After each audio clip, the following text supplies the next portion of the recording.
sa Washington, D.C. sa pagkabalan. And dahil naghihintay ng siguro ilang oras pa na magkakaroon tayo magkakaroon ng mga Ano ako talaga yung si Simpson? Ayun lang yung wala niya prediction na. Kasi para mapulsohan natin kung anong kanilang reaksyon dito sa naging Yung resulta prediction ng mo yun, kanilang halalan dito sa Amerika.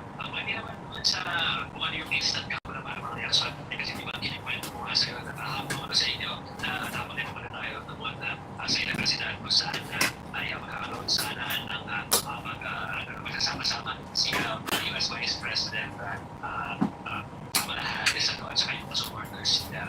Pero hindi na kayo kung walang tuloy. So, sa loob namin ng pilaan sa mga galing doon, matapos sila doon sa hindi nga na magpapulikan doon ang Vice President ng Amerika. Pero may kita doon na kapansin-pansin na talagang medyo malungkot sila sa kinahan ng kanilang may i-active sa kampanya at hindi rin manarapis sa pagkamalari.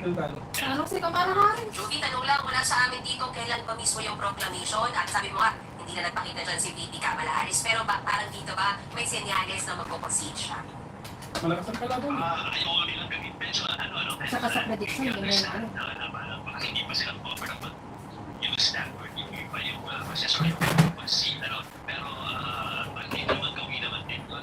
Lalo na kung yung pero I mean, resulta yung basta na mag-questionin. Ano lang parang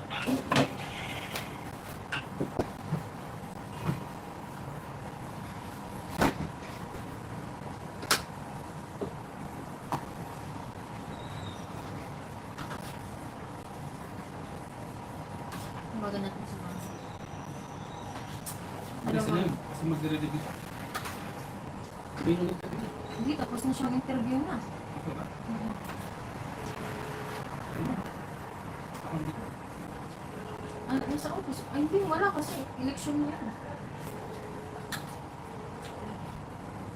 Kasi siguro, gusto ko hindi pa tapos. Hindi kasi rin. Okay pa.